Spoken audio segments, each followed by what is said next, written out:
apartados, pero no solos. Y vamos a estar usando ciertas palabras, hermanos, en toda la lección.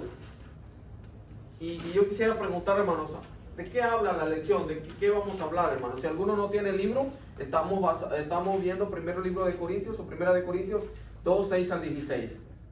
Es carta, perdón, hermanos. ¿De qué habla, hermanos? Habla del Espíritu Santo. Habla del Espíritu Santo y una palabra clave, hermanos. Hay otra palabra. Habla de la sabiduría, ¿verdad? La sabiduría y el Espíritu Santo. Y vamos, esa es la lección número 3. Dice, apartados, pero no solos. ¿Buenos días? ¿Cómo estás? Bueno, vamos a ver qué dice idea central, hermanos. El Espíritu Santo nos ayuda a saber cómo vivir vida santa. El Espíritu Santo nos ayuda a saber cómo vivir vida santa. Dice, apartados, pero no ¿qué? Pero no solos. Que nos debemos apartar del mundo, pero no estamos solos. Idea central dice que el Espíritu Santo nos ayuda a saber cómo vivir vida santa. Eso quiere decir que el Espíritu está con nosotros. Está en 1 Corintios 2, 6 al 16.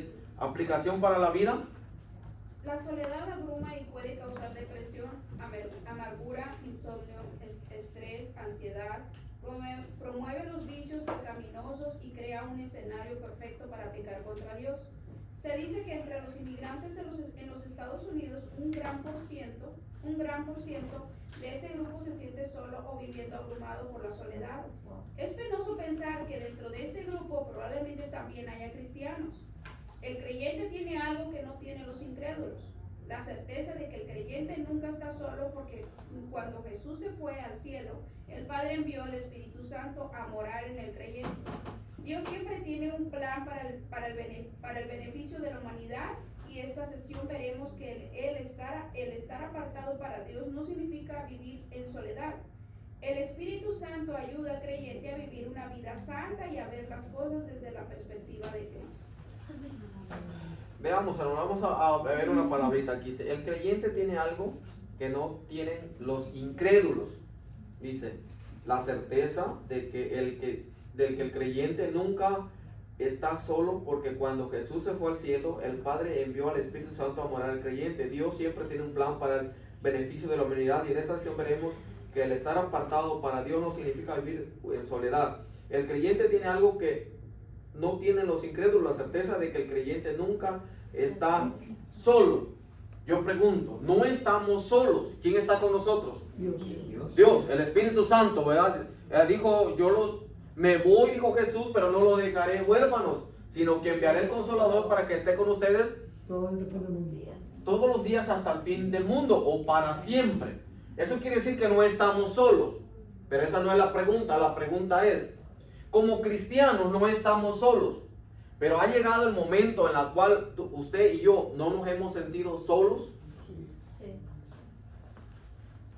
La soledad abruma y puede causar depresión, amargura, insomnio, estrés, ansiedad. Promueve los vicios pecaminosos y crea un escenario perfecto para pecar contra Dios. Se dice que entre los inmigrantes de los Estados Unidos, un gran por ciento de este grupo se siente solo o viviendo abrumado por la soledad. Es penoso pensar que dentro de este grupo probablemente también haya cristianos. ¿Y lo hay o no lo hay? La pregunta es, usted y yo no estamos solos. Eso tiene que estar convincente en nuestro cerebro, nuestra vida y nuestro corazón, que donde quiera que vayamos no estamos solos. El Cristo, el Espíritu está en nosotros y con nosotros. Repito, volvamos a lo mismo. ¿Qué nos lleva a nosotros como cristianos entonces? Si el Espíritu está en nosotros, ¿qué nos lleva como cristianos a sentirnos solos, hermano?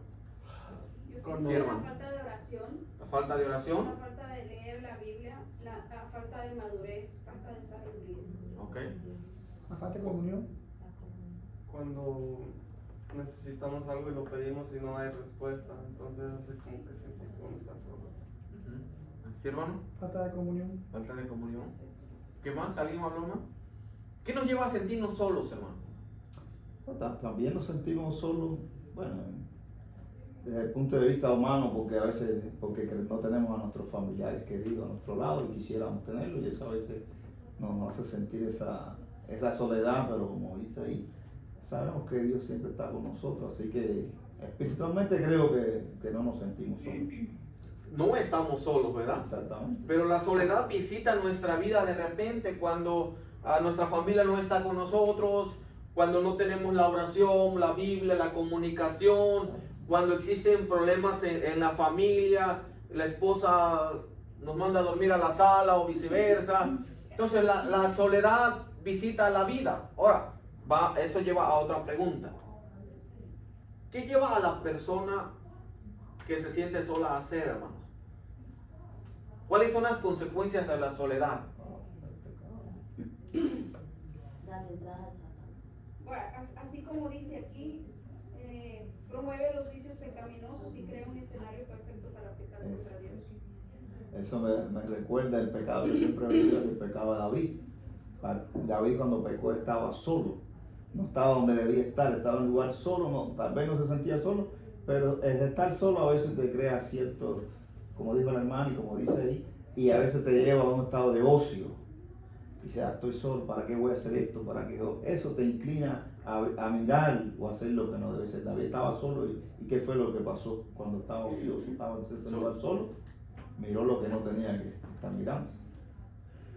La soledad, dice, abruma, lo lleva a la depresión, a la amargura, al insomnio, al estrés, a la ansiedad, promueve los vicios. Ahora, eso es lo que lleva el sentirnos solos, la tristeza en nuestra vida, el decir, pues nadie me quiere, y uno se siente así, ¿verdad? Nadie está conmigo, nadie me habla.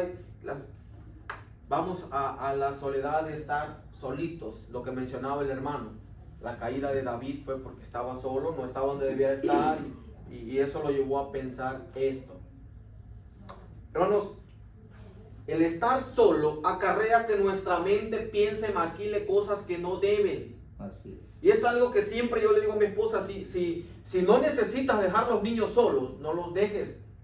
Y es algo que siempre tenemos que tomar en cuenta, hermanos. Si su hijo, mi hijo, no necesita estar solo, no lo dejemos solo. Porque tiene un aparatito que se llama celular, que no sabe cuántas cosas tiene. Y usted ni yo sabemos lo que nuestros hijos pueden ver, hermanos. Por estar solos, muchas veces la mentalidad sola se empieza a imaginar cosas que no debe, porque no hay nadie a nuestro lado, nadie nos está viendo, nadie platica, nadie conversa, y la mente del niño empieza a maquinar. ¿Es bueno dejar a nuestros hijos solos? No, hermano. No es bueno dejar a nuestros hijos solos, porque el estar solo los puede llevar a meterse en caminos, lugares, pisar donde no deben pisar, caminar donde no deben caminar, ver lo que no deben ver, y al rato es el problema, hermanos. Al rato es el problema, porque nuestros hijos están solos, muchos tiempos solos, y la mente, como no tiene con qué conversar, platicar ni presión, los llevan a volar.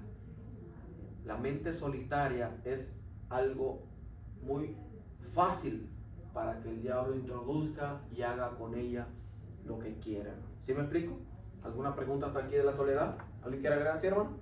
Yo solamente quiero comentar cosas que yo viví, ¿verdad? Durante el crecimiento de uno, es inmaduro o no sabe cómo manejar bien las cosas espirituales. Entonces, cuando uno está en la iglesia, tú sientes la presencia de Dios. Cuando estás reunido con los hermanos, tú sientes la presencia de Dios, porque están en comunión, están en oración, estamos escuchando la palabra. Pero cuando estás en casa, cuando se te dice que tenemos que orar, ¿qué hacemos? Oramos por 2 minutos, por 5 minutos.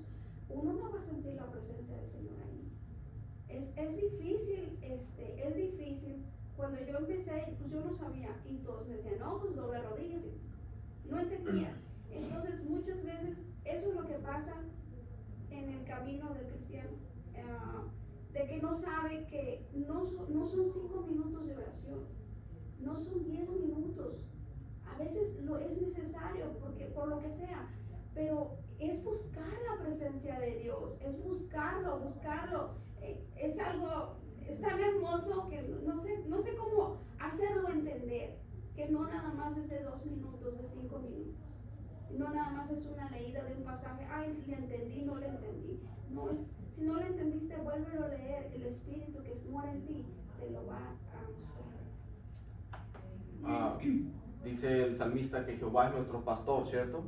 Y Juan dice que yo soy el buen pastor y el pastor su vida da por las ovejas. Entonces, ¿quién es la vida? Dios. Jesús, hermano. Y si nosotros no estamos pegados a la vida, eso quiere decir que estamos, ¿qué?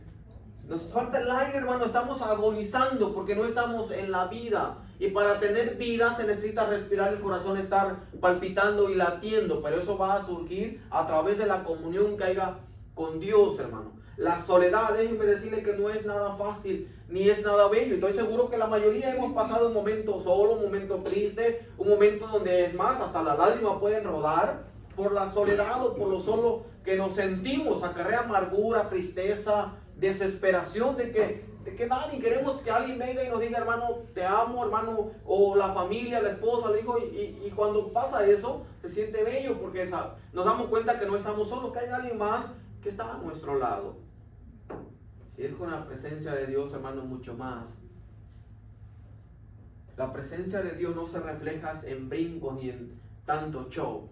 La presencia de Dios se refleja aquí, hermano, con un gozo en el corazón y sale por aquí, hermano. Es algo que se disfruta, pero cuando tú y yo estamos pegados a la vida y en comunión y comunicación con nuestro Creador.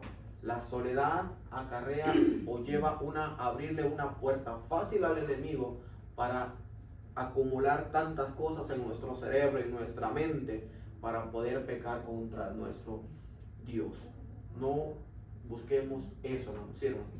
Hermanos, también yo les comparto esta semana, que les digo nuevamente que fue difícil. Yo no me sentí sola, en verdad no me sentí sola. Yo creo en lo que no oré mucho tiempo, estuve en comunicación con mi Dios. Mis hermanos, hermana Chayito, hermana Marisol, cuando llegaron el pastor, cuando me abrazaban y decían no estás sola, entonces me sentía ya más protegida. O sea, y recibí una llamada de México, era una vecina de que tenía yo antes allá en México, y me dijo, yo supe que Camila tu hija está mala, dice, tráetela para México, yo tengo un lugar donde le pueden dar sangre de víbora. Y yo cuando me dijo, yo dije, o sea, no es Dios que me trabaja. Y es que piensa que ya como cuando uno está ahí en el hospital, se siente solo, pero no, yo no estaba sola. Y dije, no, yo creo en Dios. Hay una sangre mejor que la de la víbora, ¿cierto, hermanos? La sangre de Cristo. La sangre de Cristo, hermano, es mejor que la de cualquier víbora presente y cualquier cosa en esta tierra, hermanos. Sí, es que le digo, cuando estamos en soledad, en una soledad, yo no estaba sola, yo sé que no estaba sola, pero hay personas que sienten soledad cuando el enemigo ataca. Amén, así es. Porque es donde el diablo aprovecha. Recuerden cuando Jesús fue llevado al desierto, tenía hambre, dijo aquí. Y la soledad, la persona que estaba sola llega aquí. Entonces siempre va a buscar estrategias donde entrar el enemigo y poder mover nuestra mente, hermano. Eso veníamos enseñándole a nuestros hijos de cerca de la integridad, de que es lo ideal delante de Dios y apremiable delante de Dios el poder ser leal y correcto ante los ojos de Dios. Eso va a traer una recompensa. Si somos desleal y no correcto, eso también trae una consecuencia, hermano, y eso nos va a cerrar puertas en el camino. Amén. ¿Estamos bien hasta aquí? Amén. El apóstol escribió esta carta a los corintios porque había problemas dentro de ellos acerca de la doctrina cristiana. Dos de estos problemas eran la revelación del Espíritu Santo y el tema de la sabiduría. Hace una pregunta: ¿qué motiva a un creyente a pensar que está solo? Hemos hablado de eso. Lo que hemos visto, ¿verdad? En veces la falta de comunión, la falta de oración, y siempre ponen una cruz: oración, Biblia, el que te congregues y el compañerismo. Estas cosas va a llevar a tu mente y a mi mente a estar ocupadas. Si oramos, vamos a estar en comunicación con nuestro Dios. Si leemos la Biblia, vamos a estar hablando con nuestro Dios. Si nos congregamos, estaremos alabando, glorificando y aprendiendo de Dios. Y el compañerismo, no vamos a estar solos, siempre va a haber con alguien con quien platicar, y tu mente y mi mente va a estar distraída. Pero si no tenemos esto, entonces las cosas van a ir de peor. ¿Por qué? Porque nuestra mente va a estar vacía, desocupada y va a poder pensar cosas que no debe. Si es esto en nosotros, si es en nuestros hijos, hermanos, es recomendable siempre tenerlos ocupados. Yo le hablo a mi hijo, a mi hija, le digo, lee 3, 5 capítulos de la Biblia, pero yo sé que tienes el teléfono, porque al primero y contestan, hermano. Eso quiere decir que están en el teléfono. Le digo, el teléfono tiene todo. Si no quieres leer, ponle que te lea el teléfono la Biblia y ahí te la va a leer. Pero siempre es recomendable tener ocupado en algo a nuestros hijos e incluso nosotros, hermanos. Si no tenemos nada que hacer, ponga un video, ponga una predicación, ponga algo, un canto, pero siempre tu mente y mi mente ocupada en todo, si es posible, para la gloria de Dios. Amén. ¿Alguna pregunta? Vamos a pasar entonces 1 de Corintios 2, 6 al 9. Sin embargo, hablamos sabiduría entre los que han alcanzado madurez y sabiduría. No de este siglo, ni de los príncipes de este siglo que perecen.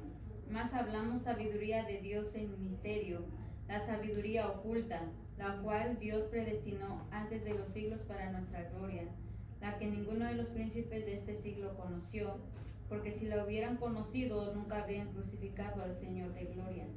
Antes bien, como está escrito, cosas que ojo no vio, ni oído oyó, ni han subido el corazón de hombre, son las que Dios ha preparado para los que le aman. Amén. ¿De qué está hablando aquí, hermanos? ¿La palabra clave? La sabiduría. Sabiduría, hermanos. Sin embargo, hablamos sabiduría entre los que han alcanzado, ¿qué? Madurez.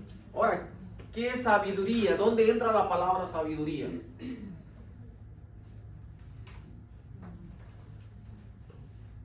No, la voy a cambiar. ¿Qué es sabio, hermanos? Aquí se habla bien claro la sabiduría de Dios y la sabiduría que viene del hombre. Cuando hablamos de la sabiduría del hombre, podemos hablar, ¿no?, del conocimiento que el ser humano tiene de las cosas, y todo el mundo sabe en la actualidad los avances de la ciencia. Y es esa sabiduría que ha llevado al hombre a pecar y a creerse más que Dios, a creerse el saberlo todo. Y cuando hablamos de la sabiduría de Dios, la sabiduría dice que viene de lo alto, aquella la sabiduría que es perfecta, la sabiduría que no se enaltece de nadie. Esa es la sabiduría de Dios. Por eso, la respuesta, podemos dar esas dos respuestas. ¿Sí? La sabiduría del hombre o la sabiduría del mundo, y la sabiduría que viene de Dios, que es la que nos debe interesar a nosotros. Okay. ¿Sí, hermano? Hay eso, sí, lo que dice Gustavo es lo que ha generado un conflicto en que el hombre piensa muchas veces por el conocimiento. Es decir, yo creo que la sabiduría solamente viene de Dios. Lo que el hombre obtiene durante su desarrollo es conocimiento. Ese conocimiento.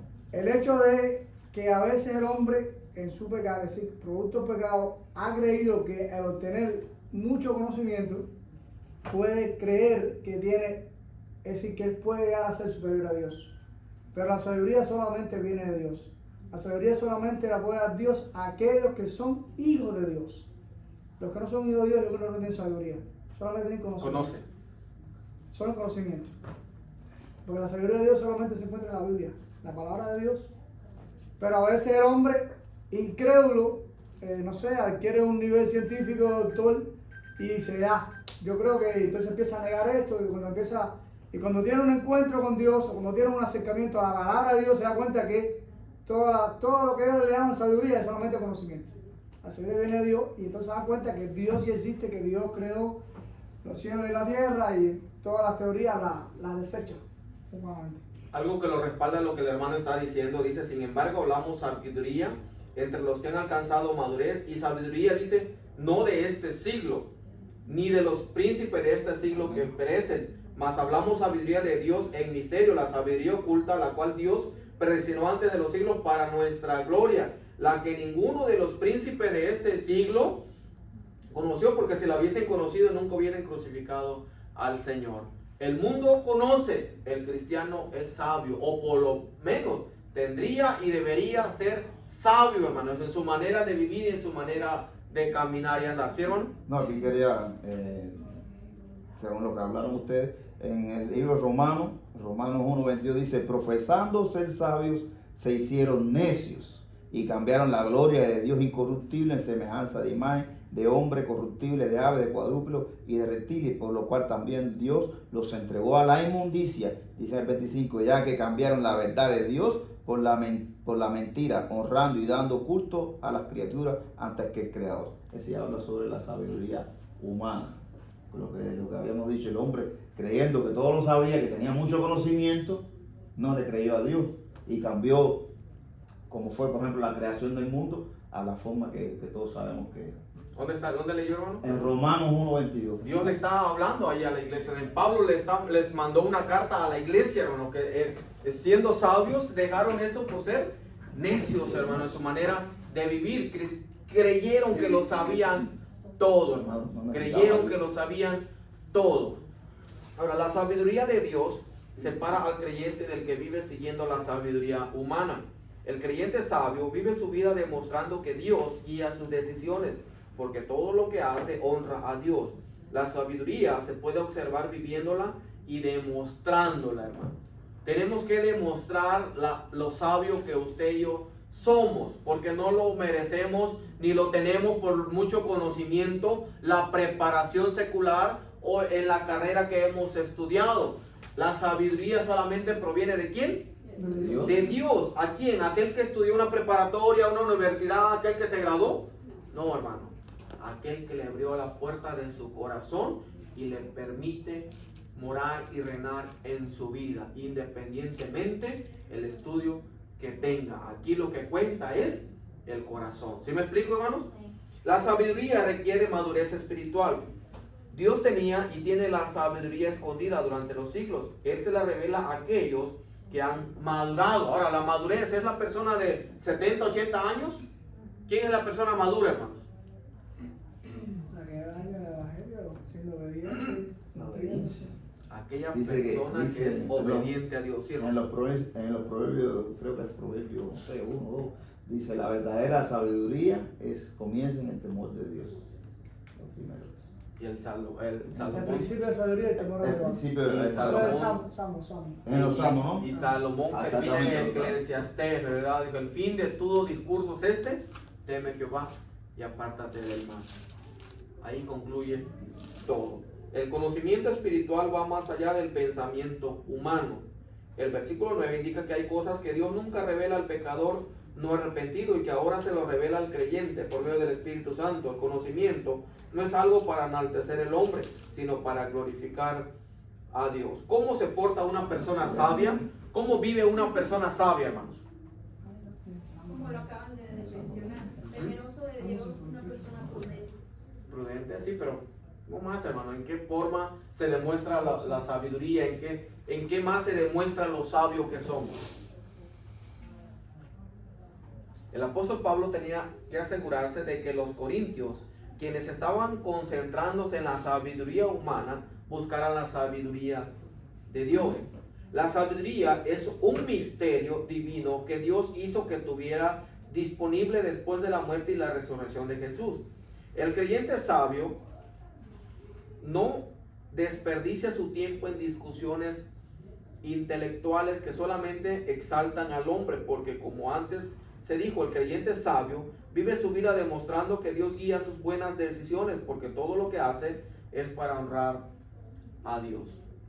Yo me pregunto, ¿hay problema en el matrimonio? ¿Sí o no? Como Sí. todas las cosas. Ok, todo matrimonio tiene problemas. ¿O habrá alguno aquí que no tenga problemas, hermano? Imposible. ¿No? Bueno, si todos matrimonios tienen problemas, incluyendo pareja e hijos, ¿dónde entra la sabiduría ahí, hermanos, en una pareja? Si yo estoy agrediendo a mi esposa, hermanos, que yo quiero que sea este color, la pared, y yo le digo no, pues, y ella me dice otro color, ¿dónde entra lo sabio, hermanos? La prudencia de uno de los dos. ¿O dónde entra, hermanos? Si están peleando por, no, yo quiero ir a comer chino, no, yo quiero ir a comer italiano, yo quiero comer pupusas, ¿dónde entra lo sabio, lo prudente, hermanos? En un volado. ¿Eh? En un volado. ¿En un volado? Depende de una moneda. En un volado, es una moneda. En uno de los dos ceder, Sí. en tratar de llegar a un acuerdo en oración, porque realmente, es decir, el hecho de tener los matrimonios, siempre vamos a tener problemas porque, como se dice en Cuba, no sé si aquí también se dice, ¿no? Polos opuestos se atraen, polos iguales se repelen. Es decir, mi carácter no es igual que el carácter de mi esposa. Y entonces Dios, lo que es mi debilidad es la fortaleza de mi esposa, y lo que es la fortaleza de mi esposa es mi debilidad. Y viceversa. Entonces, a veces hay que aprender a ceder. Vamos a ir a oración, hoy vamos a satisfacer tu gusto, mañana el mío, pero irremediablemente uno o dos tiene que ceder. Y ese es el gran problema, el orgullo. El primer problema que tiene el ser humano. No es Satanás, es el orgullo. ¿Y quién es el que va a ceder, hermanos? Yo soy el hombre que ceda a ella, ¿verdad? Pues ella es la mujer. Pero en el caso del hermano, como dice, cuando los dos son cristianos, es más fácil. Pero cuando es así de que el esposo no viene a la iglesia, es más difícil. Tienes que dejar, ahora sí que entrar en uno que ya conoce, ¿verdad? Tener la prudencia de dejar que hable, ¿verdad? Y luego ya decirle, bueno, esto me parece así, o como ves, y así. La calma, la prudencia, ahora sí. Sí, Hermano, sí, hermano. Aquí es donde el Señor te da la sabiduría a ti Para como poder. creyente para poder amén. sobrellevar a tu pareja que no es creyente. Yo creo que es una cosa sabia también, y no solo en el matrimonio, sino en las relaciones de amistad, con los hijos, con los hermanos de la iglesia. Es una cosa que el hombre a veces hace que está mal, y yo creo que es sabio. Nadie es perfecto, lo sabemos bien. Y pongo un ejemplo, cuando conocemos a nuestra pareja, nos enfocamos, qué bonita es, qué bien habla, qué bien, y nos enfocamos en eso y nos lleva hasta el matrimonio. Pero ¿qué pasa cuando pasa el tiempo ya de casado? Pasa 1 año, 2 años, empiezan a aparecer cosas que no estaban a la vista, y son cosas negativas. Y desgraciadamente muchas veces el hombre se enfoca en esas cosas negativas. Y yo creo que la sabiduría es enfocarnos en las cosas buenas que tiene esa persona y no en lo negativo, porque cuando te enfocas en lo negativo las cosas te van a ir mal. Así sucede cuando empezamos una relación de amistad con una persona. Al principio no me cae bien, qué sé yo, pero ya cuando empiezas a conocer empiezan a salir aquellas cosas negativas. Pero olvídate, no podemos enfocarnos en lo negativo de la persona, vamos a enfocarnos en lo positivo, en el amor ese que sale cuando conocemos a esa persona y esas cosas positivas. Yo creo que eso es sabio. Las cosas negativas van a surgir porque, como dijo el hermano, todos pensamos diferente, vemos las cosas diferentes, pero si nos enfocamos en eso diferente, irremediablemente eso va a traer discusión, irremediablemente, y es lo que sucede hoy en día. Por eso es que hay tantos divorcios y tantas rupturas de relación. La persona sabia, hermanos, la persona sabia va a saber cuándo dar el paso y cuándo retroceder, hermanos. La persona sabia no va a entrar nomás porque yo soy el hombre y porque yo mando y porque... no, la persona sabia no es eso, hermano. La persona sabia sabe cuándo y dónde y el por qué, hermanos. La persona sabia siempre va a saber, hermanos, decirle no. Ya comí comida china la semana pasada, ¿a dónde quieres ir, mi amor?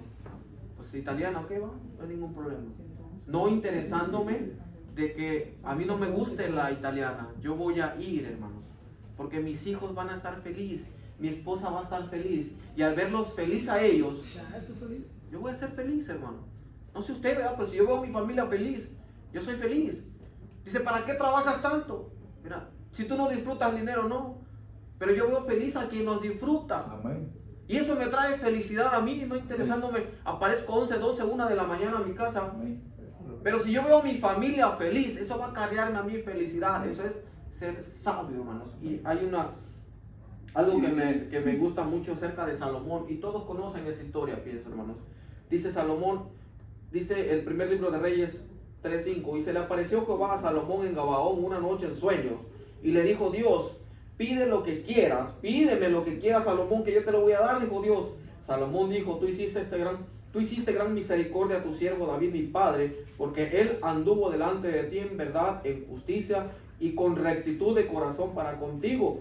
Y tú le has reservado esta tu gran misericordia, en que le diste hijo que se sentase en su trono, como sucede en este día. Ahora pues, Jehová Dios mío, tú me has puesto a mí, tu siervo, por rey en un lugar de David mi padre, y yo soy joven. No sé cómo entrar ni salir, no sé cómo ni por qué, pero tú me has puesto aquí, dijo Salomón, y tu siervo está en medio de tu pueblo, la cual tú escogiste, un pueblo grande, que no se puede contar ni numerar por su multitud. Da pues a tu siervo un corazón entendido para juzgar a tu pueblo y para discernir entre lo bueno y lo malo, porque ¿quién podrá gobernar tu pueblo tan grande?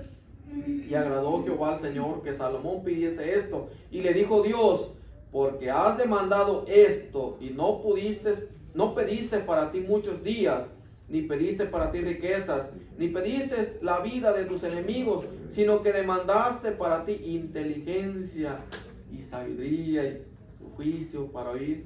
Entonces he aquí lo he hecho conforme a tus palabras, aquí que te he dado corazón sabio y entendido.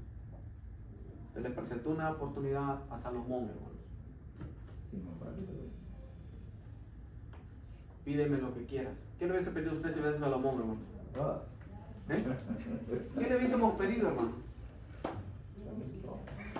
Yo pienso que cualquier cosa beneficiaria para nuestra vida, para nuestra conveniencia, menos sabiduría. Pero aquel hombre entendía perfectamente bien que la sabiduría lo iba a llevar a triunfar en la vida, y era lo que necesitaba para el bien de su vida. Ser sabio, hermano, no es fácil. Se necesita saber discernir, y repito, porque en parte cuando usemos la sabiduría nos va a tocar retroceder y darle lugar a ella, y muchas veces lo que no nos gusta. En México usa una frase: tu mujer te manda, eres mandilón. No me interesa. Me interesa que mi familia sea feliz, y yo soy feliz y estoy feliz, y eso es lo que cuenta. Eso es ser sabio, hermanos. Vamos para acá, no te dan permiso. No me dan permiso. Te pegan, sí me pegan, y listo, hermanos. Eso es ser sabio. El sabio va a saber cuándo, dónde, cómo, hermanos. Y el sabio va a lograr a entender y a lograr muchas cosas que el necio nunca va a poder, hermanos. ¿Alguna pregunta, alguna duda? Es difícil ser sabio, porque dice aquel que se crea firme, cuide que no caiga. Y hablando de Salomón, Salomón tenía la sabiduría que Dios de Dios, pero el ser humano incluso con la sabiduría al final cayó, y cayó fuerte, porque sabemos muchas cosas que hizo Salomón que no le agradaron a Dios. Por eso digo que es difícil a veces mantener esa sabiduría. ¿Alguien sabe cuántas mujeres tenía Salomón? Y mujeres que no estaba permitido que tuvieran. Tenía 1000 mujeres, hermano, Salomón. Solamente 1000, dijo un chinito, solamente 1000. Dice Proverbios 9:10, dice: el principio de la sabiduría es el temor a Jehová, es el principio de la sabiduría, y el conocimiento del Santísimo es la inteligencia. ¿Qué quiere decir eso, hermano? Que eso lo es todo, hermano. La sabiduría y la inteligencia que viene y proviene de nuestro Dios, eso nos va a mantenernos en un nivel a nosotros, y no nos va a dejar a caer hasta abajo. Pero tenemos que ser sabios e inteligentes, hermanos. Tenemos que ser sabios e inteligentes y saber conducirnos en este mundo. Veíamos acerca de la soledad. El diablo siempre va a buscar meternos el pie, hermanos, en nuestra debilidad. Algo que el diablo no tiene es lo que Dios tiene. El diablo no es omnisciente como Dios. Dios es omnisciente, todo lo sabe. El diablo no es omnisciente, pero conoce tu debilidad. ¿Sabes por qué? Porque nosotros se la damos a conocer. Si pasa alguien por ahí y nosotros la miramos 2 o 3 veces, el diablo dice: Le voy a pasar el vitro. aquí va, ¿cómo se llama la que hizo caer a Sansón? Dalila. Le mando otras 2 Dalila y van aquí. Si ven que una cerveza fría está por ahí y la volteó 2 o 3 veces, ¿por qué el diablo conoce nuestra habilidad? Porque nosotros se la demostramos, hermano. Y si estamos pelea y pelea en el matrimonio por un color, por una comida, hermano, ahí va a mandar eso, hermano. ¿Por qué? Porque Él quiere desde el principio el plan de Dios era terminar, como no pudo con Dios, dijo, pues no pudo con Dios, voy a meterme con la creación de Dios, porque es ahí donde le duele a Dios y le voy a dar donde más le duele. Y recuerden cuando estaba Job sin nada, como Dios fue a acusarlo. Es el acusador, el padre de la mentira, hermanos. Y siempre Dios va a buscar eso. Pero usted y yo, como cristianos sabios, inteligentes y prudentes, volteemos la moneda y juguemos a cómo nos toca jugar. Sabiamente y prudentemente, no dejándonos engañar ni engaratuzar por el enemigo. ¿O usted cree que Jesús no podía convertir las piedras en pan? Sí, pero fue sabio. Jesús fue sabio, hermanos, inteligente. Dijo, si las convierto, estoy obedeciendo a la voz de Dios, del diablo. ¿Usted cree que no fue sabio de decir, si me aviento? El diablo siempre está gozando, hermanos, a tratar de mover esto. Pero dijo Dios, dijo Jesús, yo puedo y no puede pasarme nada.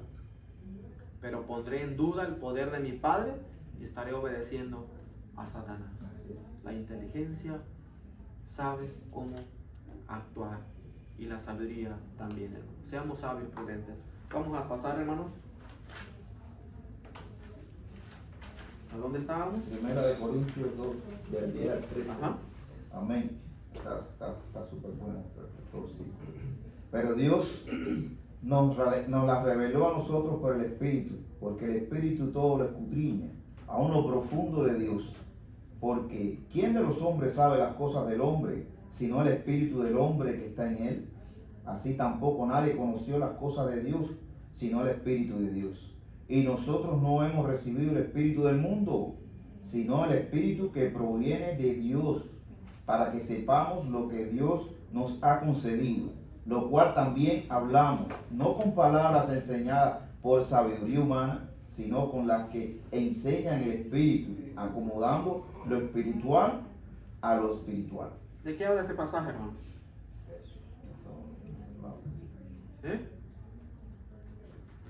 Vimos la soledad, vimos la sabiduría. Y ahora el Espíritu. Ahora vemos el Espíritu Santo, pero vamos a resumirlo en compañía, hermanos.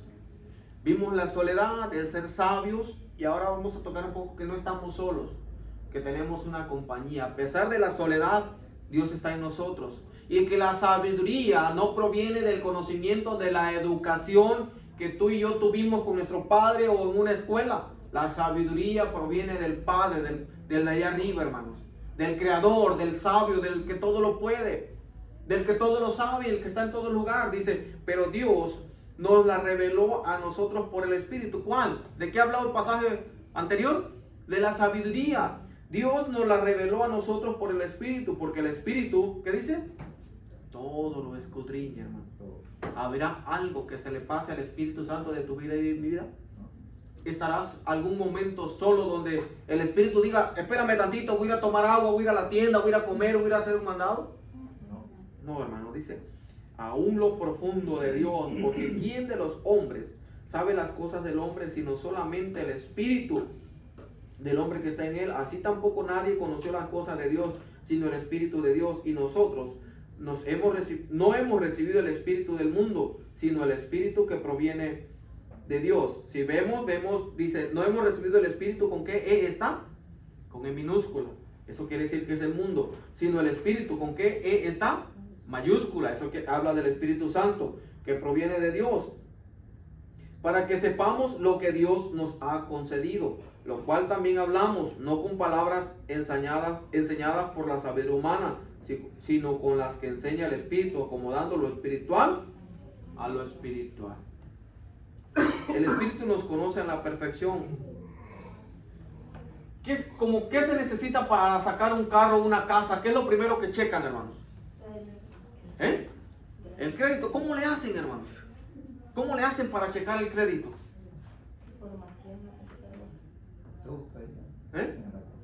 Ahí aparece tu vida, tus deudas y dónde debe, dónde pagaste, así aparece, hermano. Todo lo sabe. Y si tienes mal crédito, ¿te van a dar el carro? No. ¿Por qué, hermanos? Porque no pagas. Porque quedaste mal, hermanos. Y si tienes un buen crédito, Si una te lo casa, dan, un hermanos. carro, lo que quieras. Es más, sin no, te lo pueden dar. Pero ahí checan y ahí sales tu récord. Ahora, ¿cómo está nuestro récord delante de Dios? ¿Qué es lo que puede checar el Espíritu Santo, escudriñar el Espíritu Santo en nuestra vida, hermano? Recuerda esto, hermano, no estamos solos.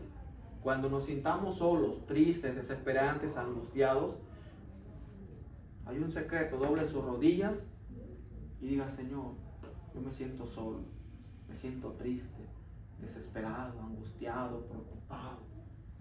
Yo sé que tú eres el manantial de vida. Yo sé que tú eres el manantial que puede llevarse arrastrando todo lo que estoy pasando. Porque no estoy solo, tú estás conmigo, esa es la ventaja. Pero también, hermanos, Jesús escudriña lo profundo que hay en tu vida. Y para Él no hay cosa oculta que podamos ocultar, hermanos. Podamos decir: aquí nadie me ve, aquí estoy solo. Triste, lamentablemente, vivimos vidas muchas veces aparentadas. Nos reímos, cantamos, escuchamos, pero detrás de esta vida que usted ve aquí, atrás puede estar otra, hermano, totalmente diferente. ¿O me equivoco, hermanos?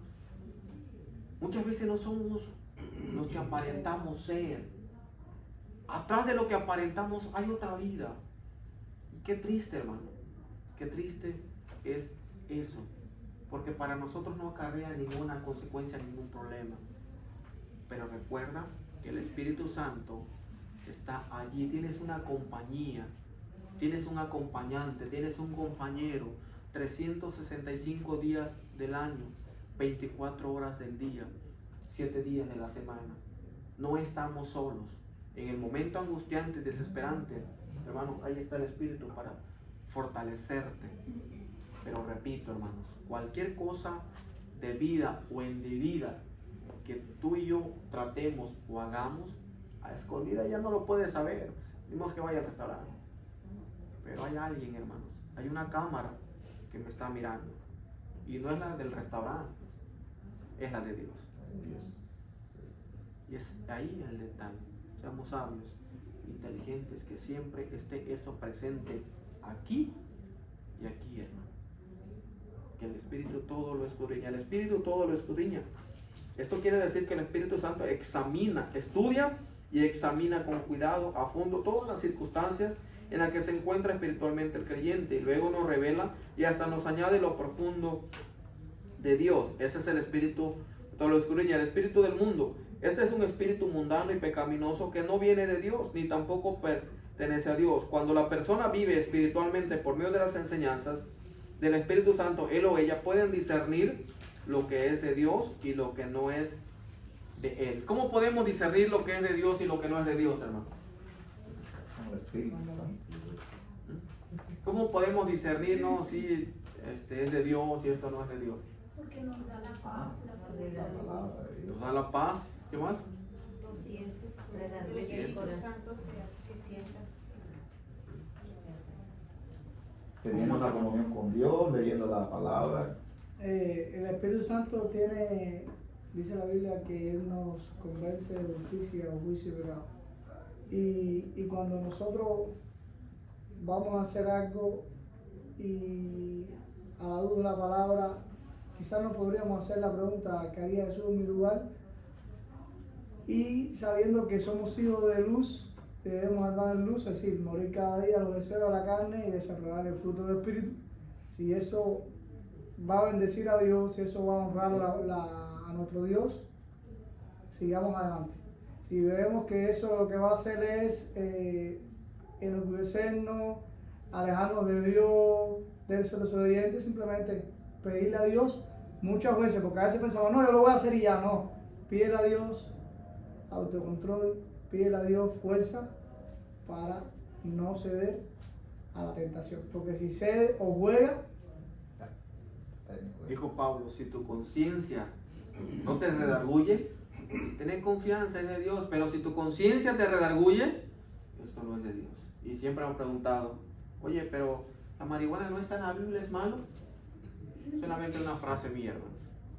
Todo lo que dañe tu vida es malo, hermano.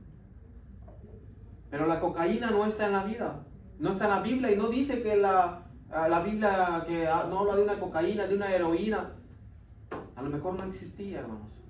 Pero todo lo que dañe el organismo está en contra de Dios.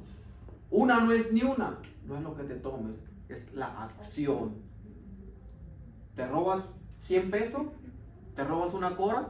No es la cantidad, es lo que haces. Es como lo estás robando, hermano. ¿Sí me explico? Es así, hermano. Y cuando es del Espíritu Santo va a traer paz en nuestro corazón. Pero ¿será que es la voluntad de Dios que maneje una hora y venga a esta iglesia todavía hasta aquí? Mientras tenga paz en mi corazón, sí. Cuando no, aunque sea bien, aunque sea bueno, a lo mejor hay otro lugar donde podamos ser útil, hermano, más cerca. Pero es de Dios, no es nuestro. Siempre lo del Espíritu Santo se va a discernir porque vamos a sentir paz. Y esto no nos va a acusar. La conciencia fue algo establecido y puesta con el fin de que nos redarguya en un momento malo, hermanos. Y para llevarnos a Dios. ¿Sí me explico? Es algo así que vamos a comprobar cuando es del Espíritu Santo. Hay gente que dice, Dios me habló, Dios me dijo, hermano, cuidado. Si no estamos convencidos, no usemos palabras como las que usaron los amigos de Job. ¿Se acuerdan cuando llevaron en un sueño tuve que Dios me reveló, hermano? Nada que ver con el pecado. Job dijo, cuán lejos está la tierra del cielo hasta el pecado de mí. No era el pecado que lo tenía así. Era algo porque el diablo había ido a decirle a Dios de que déjame que yo lo toque y vas a ver si no va a blasfemar. Ese era el plan del enemigo. Pero Dios siempre está con nosotros. Y es allí donde tú y yo tenemos que mostrar y demostrar de qué somos hechos. Amén. Porque no estamos solos. El Espíritu está en nosotros y con nosotros para siempre, todo lo de hasta el fin del mundo. 1 Corintios 2, 14 al 16. Porque el hombre natural no percibe las cosas que son del Espíritu de Dios, porque para él son locura y no las puede entender, porque se han de discernir espiritualmente. En cambio, el espiritual juzga todas las cosas, pero él no es juzgado de nadie. Porque ¿quién conoció la mente del Señor? ¿Quién la instruirá? Mas nosotros tenemos la mente de Cristo. Hablamos de la soledad, hablamos de la sabiduría, hablamos de la compañía del Espíritu Santo. Ahora el último dice, pero el hombre natural no percibe las cosas que son del Espíritu de Dios, porque para él ¿qué son? ¿Qué? Locuras. Y no las puede entender porque se han de discernir ¿qué? Espiritualmente. La última, tú y yo tenemos cosas o tenemos lo que otros no tienen, hermano. Tenemos lo que otros no tienen. Tenemos el Espíritu Santo, la cual ellos no tienen, hermanos. Tenemos la presencia de Dios, ellos no lo tienen. Para lo que nosotros, hermanos, es perfecto, puro y limpio, para ellos es locura. ¿Cómo qué cosas el mundo no nos comprende, hermano? El mundo no entiende por qué tenemos que venir el domingo aquí, por qué tenemos que dar nuestros diezmos y nos critican. ¿Cómo te vas a dar $200 a la iglesia? ¿Qué te da la iglesia? El mundo piensa así. ¿Ya le vas a ir a dar todos Quieren los días sacar al el pastor? dinero. Así es. ¿Cuánto? Entre tantas cosas. ¿Cuánto gana? No, pues ¿ya se lo va a ir al pastor? Ya, digo, lo bueno que hay de dónde El salga. mundo no entiende cuando una persona fallece, por qué se le hace, por qué hay alegría, por qué se le hace culto fúnebre, por qué se canta. Porque el mundo sabe que el fin de la raza humana es la muerte. Pero el Hijo de Dios sabe que ese es el principio de una nueva vida. Entonces, es lo que dice, ¿cómo tú vas a cantar en un funeral? ¿Cómo le van a hacer un culto fúnebre si esa persona se murió? Nuestra hermana Angelita tenía una frase, muchos la conocen, ¿verdad? Buenas noches aquí y buenos días allá. Y una frase muy, pero muy cierta, hermanos. El hermano también decía, ¿verdad? Es una despedida aquí, pero un inicio allá, hermanos. Hasta pronto. Así es, porque la persona dejó de batallar aquí por ir a triunfar, o está triunfando ya por dejar aquí y está en la presencia de Dios. Hay cosas que el mundo no entiende, hermanos. Hay cosas que todos los domingos, ¿qué van a hacer todos los domingos, hermano? recuerden, es algo establecido por Dios. Lo que para ellos es locura, para nosotros es bendición, hermanos. Amén. Pues de pie, hermanos. Y el mundo no nos va a entender en muchas áreas, en muchas cosas. ¿Por qué eres así? ¿Por qué hablas así? ¿Por qué no vas allá? ¿Por qué no vamos a este lugar? ¿Por qué no vas a las fiestas? ¿Por qué no bailas? ¿Por qué no disfrutas? Me decía una persona, oye, vamos a la cantina, ¿no? Le digo, mejor vamos a descansar. Dice, no, descansar cuando me muera. Si crees en Cristo, porque de lo contrario estarás en un tormento de por vida. Porque los que vamos a descansar y a ser felices somos los que creemos en Cristo. Amén. Vamos a orar, hermanos, y así vamos a pasar. Espero que lean sus libritos y la próxima semana estaremos viendo la cuarta lección, apartados en nuestra forma de pensar.